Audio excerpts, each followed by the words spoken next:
Hello, everybody. Welcome. Sitting here drinking the coffee, having a few thoughts. I'd like to talk to you today about color combinations and matching the hatch and triggers. Um, in fly fishing, we have this term match the hatch, where we as fly tyers try to mimic an insect or a bait fish or some sort of creation that is going to cause a fish to eat that fly. And generally speaking, match the hatch is when the actual insects are hatching, you capture one, you look at it, you mimic it, you make a selection from your fly box, and pretty much game on. And when the hatches are happening, especially you dry fly guys know this, I'm not the biggest dry fly fisherman, to be quite honest. Uh, you know that if you make a good match, it's going to be a good day. But if you don't make a good match, it's probably not going to be a good day. When they're, hitting the small blue-winged olives and you tie on a March Brown, you might catch a fish. But if you tie on a blue-winged olive, game on, right? That's pretty simple. Everybody kind of knows that. As a fly tyer, we try to create flies in one, different sizes, and two, different color shades. This topic kind of came up this morning right away on my Facebook feed. And it got me to thinking about how important it is that, one, we try as fly tyers to tie the best fly we can. Build them like a tank. They don't come apart. Two, tie them to the best proportions we know in the different size categories. And three, try to match that color as best you can to certain given situations. But what we fail to understand is there's a couple things going on, and these mindsets out there that I come across in people's thinking just drive me bananas, nuts.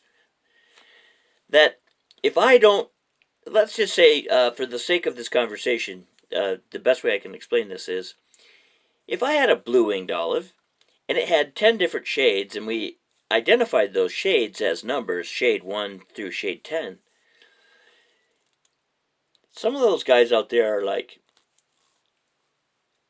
now this would be a customer talking to a fly tyer that wants to have flies tied for him. They're like, I want shade number 8, and if it's not number 8, I don't want to pay for it. You know what I say? You better tie your own then.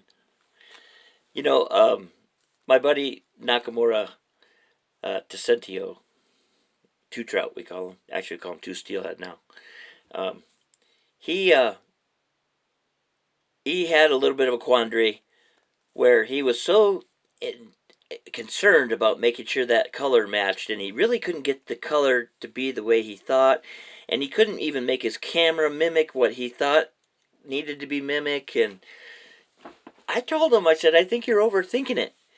And that seems to be it seems to be a big problem with these purists, okay? Is that I've said it before, I'm going to say it again. If you're a purist and you think it's my way or the highway, I got news for you. It's not wrong. It's just different, okay? I think you guys need to go fishing, drink some coffee, loosen up your underwear. My goodness, it's crazy. It really is nuts. I'm a simplistic kind of a thinker, and I like to do things well. I'm pretty much, I don't want to say perfectionist, because I'm really not. But I like to do things well, and I like to do things my way, okay? I don't have a problem trying to tie what a certain person would like to have or do. Um, Most of the time, I tie a fly that I think looks cool, and then I try and sell it to somebody that likes it. That's how I do it. Seems to work well. Okay, well, what's all this big? I don't want to say big, but what is all this concern about color combinations? Well, it is important that we, if you're gonna try and tie a shad pattern, you don't tie it in black. It'd be some shade of white with a contrasting lighter color with it. Okay, you gotta at least get in the boat with the color combination of what you're trying to do. It's important. It definitely is important. But one of the reasons I think it's important is that I'm going to shift gears here now. I think that we have these things called, it's, once again, personal opinion, divine design says that a certain something, a certain color, presented in a certain way, should end up in a result of a fish being caught. Okay? That's simple, basic human thinking. I like to take my color combinations and approach them from the mindset of tripping a trigger. Okay? It's my personal opinion, again, that fish have these triggers by divine design that are very important that you try to key into. Okay? I've had a couple of really good long conversations with my good buddy Alex, Never Good Enough Baloney from Straits on the Fly. I can't say that guy's last name ever, let alone remember which one to say. Let's just call Alex from Straits on the Fly. That's better. Love you, brother. I've had this conversation with him several times about why do fish eat a fly? Well, they eat a fly for a couple reasons. They're the basic main reasons. They're going to either eat a fly to sustain life, which would be to eat it because they're hungry. They're feeding on forage. And or we can appeal to the other trigger that I think is important, that I like to fish a lot. I like the trigger of reaction. Okay? He may not necessarily be hungry, but he is triggered into a response to grab that fly out of reaction. It could be territorial. It could be just anger. It could be lots of different things. I think if you approach it from those two triggers, it really does make a lot of sense. Now, I was sitting up at Steelhead Camp several years ago on the Skagit River with Jerry French and Doug Burdico and Mike McGovney and Jason Osborne and some pretty big names in the industry. And we kind of had this conversation about triggers and flies. And Jerry made a really good, interesting comment that really stuck with me. And he basically approached it like this, that the fish are constantly foraging on whatever they can get themselves on. And they're, for the most part, their stomachs are pretty full most of the time. And he said to me that it's just like humans. If you go to turkey dinner and you stuff yourself to the guts before the Detroit Lions Cowboy game comes on, and you lay on that couch, on the first commercial, you don't get up and go back to the kitchen and get another plate of food. You grab the bag of potato chips and you start munching on those potato chips, little bits at a time. And what that did is, it really stuck with me from the standpoint of fly size. In my bass fishing days, back in the day, I did a lot of bass fishing, tournament bass fished. Had even aspirations of being a professional.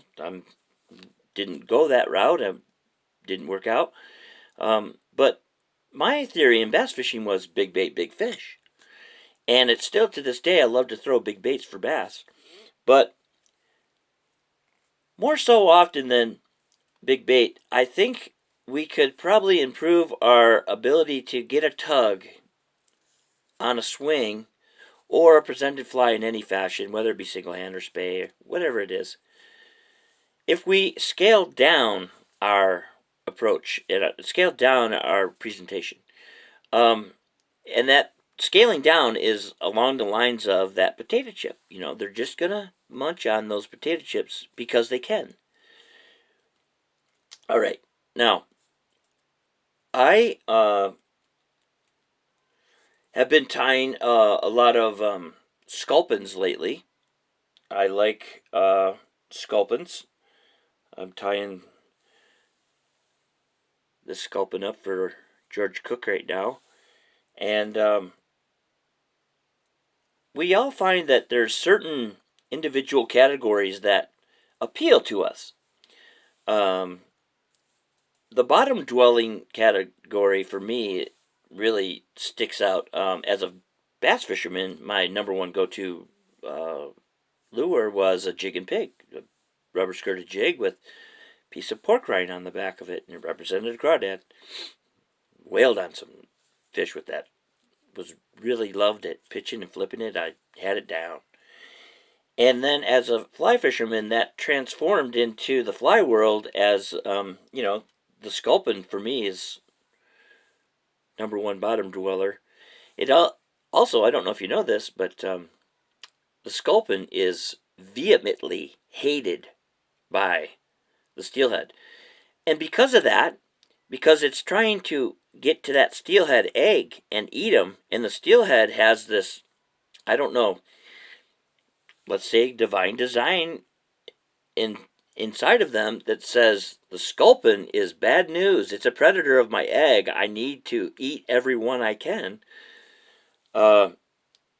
Is important because now you've keyed into another trigger that a particular category could produce more than others. It's fun to fish the different categories. It's fun to be versatile and have the ability to do that. I love topwater bass fishing. I love topwater plugs with flies. To each his own. Remember, it's not wrong. It's just different, right? Okay. Enough from me, but I have to say it one more time. If you're a purist and you have the mindset of my way or the highway, I got news for you. It ain't wrong. It's just different. Loosen up your underwear, drink a little coffee, go fishing, have some fun. All right, stay safe, stay healthy. We'll talk to you next time.